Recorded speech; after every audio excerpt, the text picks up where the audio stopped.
A saúde das pessoas também pode ser prejudicada pelo uso de inseticidas. Existem estudos que comprovam que o excesso de agrotóxicos em plantas comestíveis podem acarretar diversos problemas de saúde.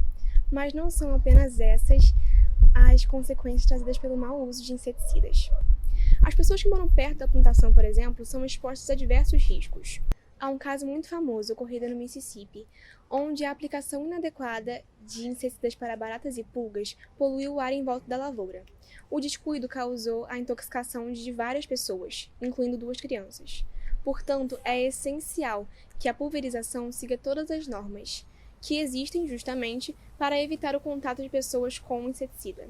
Os funcionários também são muito expostos. Erros no manejo são extremamente arriscados, também para os funcionários que realizam a pulverização. O uso de equipamento de proteção é imprescindível. Do contrário, os defensivos podem causar danos à pele e ao sistema respiratório das pessoas que entram em contato com o químico. Poluição do solo. Quando não se respeita a quantidade de agrotóxicos determinada pelo fabricante ou pelo engenheiro agrícola, pode haver sérias consequências ambientais. Como a taxa de absorção tem um limite, o excedente vai para o solo, contaminando até mesmo para culturas futuras. Um efeito conhecido como carryover. Poluição da água. Outra maneira pelo qual esse excedente prejudica o meio ambiente é contaminando a água.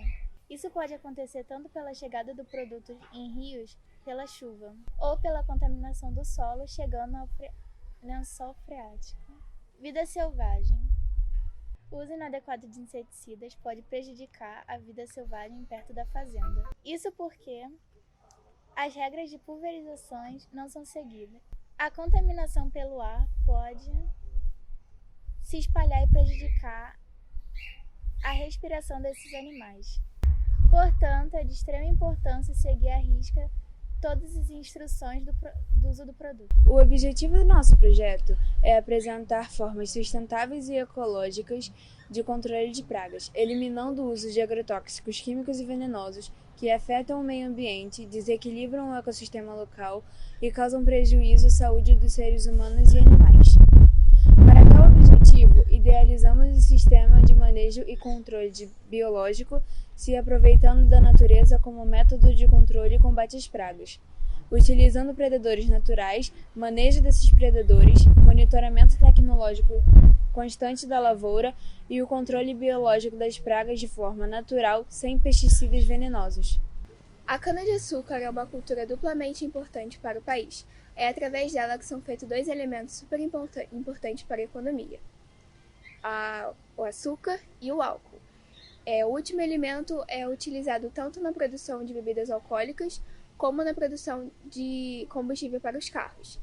Hoje o Brasil é o primeiro maior produtor de cana e o primeiro também na produção e exportação de açúcar e o segundo maior produtor e exportador de etanol. A chegada dos carros de combustível flex ao Brasil e o subsequente salto na demanda por etanol fizeram com que a indústria de cana-de-açúcar disparasse na última década. Com a chegada de usinas, o PIB de alguns municípios brasileiros teve um aumento médio de 30% em 3 anos. E setores como a agricultura, a indústria e os serviços também foram impulsionados ao crescimento. As usinas reestruturaram os municípios onde estão localizados e estimularam a produção de outras culturas, a redução do desmatamento e mais. A afirmação faz parte do estudo realizado pelo Núcleo de Avaliação de Políticas Climáticas da PUC do Rio de Janeiro. Principais regiões produtoras de cana. Do total de 658,54 milhões de toneladas de canas colhidas em 2017, mais da metade foi do estado de São Paulo. O maior produtor de cana moeu 450,42 milhões de toneladas em uma área de 5,6 milhões de hectares. Apesar da retratação produtiva do país, o estado cresceu 1,84% em moagem. Já Goiás, o segundo estado que mais produz, manteve essa posição por meio de um pequeno aumento de 71,06 milhões para 71,38 milhões de toneladas. Em 2017, a área de cana do estado ocupou a extensão de 922,08 mil hectares. Minas Gerais, por sua vez, passou de 109,93 milhões para 109,70 milhões de toneladas, o que equivale a 0,33%, e conseguiu manter-se em terceira posição, com aproveitamento de 900,6 milhões. O quarto e o quinto lugares são do Mato Grosso do Sul e do Paraná, que também tiveram retratações nas produções e permaneceram na mesma posição em 2016. O estado sulista caiu 47,49 milhões para 40,72 milhões de toneladas, equivale a menos 17,25%, enquanto o estado do centro-oeste reduziu a moagem de 51,92 milhões para 46,93 milhões de toneladas. Os danos causados pelos insetos às plantas são variados e podem ser observados em diferentes órgãos vegetais. Um inseto só pode ser considerado uma praga quando atinge um determinado índice de dano econômico para a cultura plantada. Dependendo da espécie, do tamanho populacional da praga, da fase de desenvolvimento, da estrutura vegetal atacada e da duração do ataque, os prejuízos podem ser menores ou maiores, em quantidade e em qualidade. Mundialmente, a cana-de-açúcar contabiliza cerca de 20% de perda ao ano, considerando somente os ataques a pragas. A cana-de-açúcar pode ser atacada por cerca de 80 espécies de pragas diferentes, sendo que algumas delas, como besouros e cupins, são de difícil observação, por serem pragas de solo. Para uma produtividade de 80 toneladas por hectare, as perdas ocasionadas pela broca para cada 1% de intensidade de infestação são de 616 kg de cana, 28 kg de açúcar e 16 litros de álcool aproximadamente. As principais pragas que afetam a cana-de-açúcar são a broca de cana, a cigarrinha das raízes, o migdolos e a broca gigante. Existem 6 métodos diferentes para combater as pragas.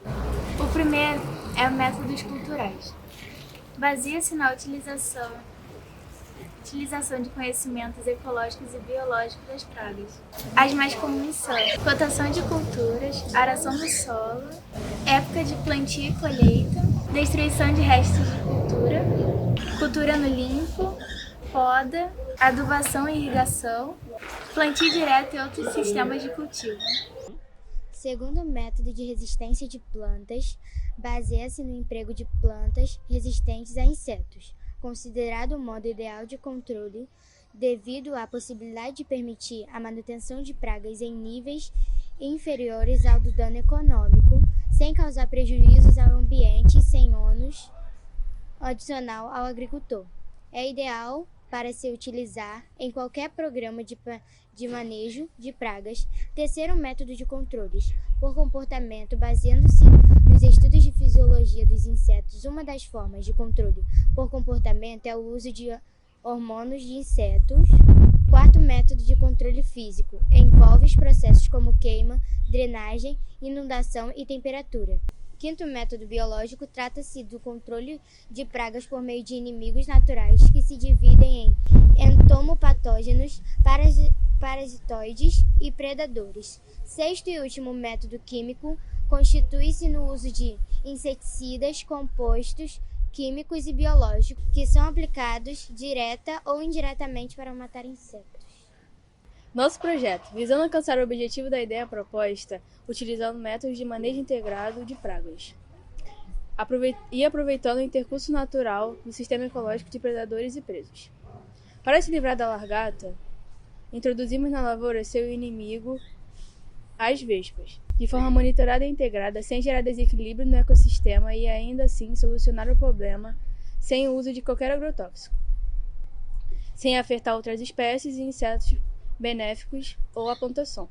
O processo já é feito em alguns lugares, mas o uso na lavoura é totalmente manual, sem o auxílio de qualquer tecnologia. Geralmente os produtores, quando identificam a largata, compram cartelas de ovos de vespas, produzidas em laboratórios. Os produtores espalham essas cartelas de formas aleatórias pelo terreno. Os produtores espalham as cartelas de forma aleatória respeitando a distância de acordo com a intensidade da infestação aferida visualmente. A nossa ideia visa automatizar e otimizar esse processo. No nosso projeto, unimos algumas práticas e tecnologias existentes, que nunca foram usadas em conjunto, visando automatizar e otimizar os processos de prevenção e combate às pragas, tornando mais eficiente e tecnológico. Para isso, separamos o sistema em 3 etapas: monitoramento, detecção e eliminação. Na etapa de monitoramento, drones especializados são a peça-chave. Pequenos e leves, os drones munidos de câmeras e sensores captam imagens de resolução muito superior às de satélite. Assim, detectam com precisão os focos de pragas, estresse hídrico, déficit de nutrientes e danos ambientais, aumentando a produtividade e poupando recursos. Esta tecnologia tem inovado a agricultura, pois permite, através das suas imagens e algoritmos específicos, a coleta de informações.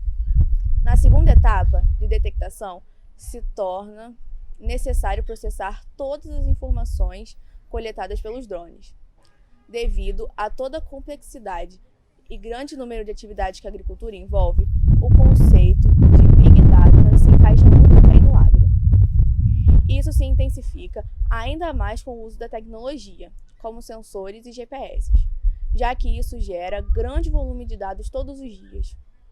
Por terceiro, o sistema de eliminação, que consiste em um robô tipo rover de detectação, sabe exatamente em qual região da plantação ir, onde posicionar os ovos das vespas e a quantidade de ovos necessários, com todos os cálculos realizados através de algoritmos computacionais. Nosso projeto. As vespas, por sua vez, eclodem seus ovos, infectam os ovos das largatas, assim não permitindo que se desenvolvam quando as largatas são eliminadas. As vespas não se reproduzem, também por falta de ovos das largatas. Portanto, esse controle é feito totalmente natural, sem o uso de qualquer produto químico e sem alterar o ecossistema local, beneficiando assim as existências de outros insetos, que não lhe trazem nenhum problema para a plantação, mas geralmente são afetados pelos pesticidas, como abelhas e joaninhas.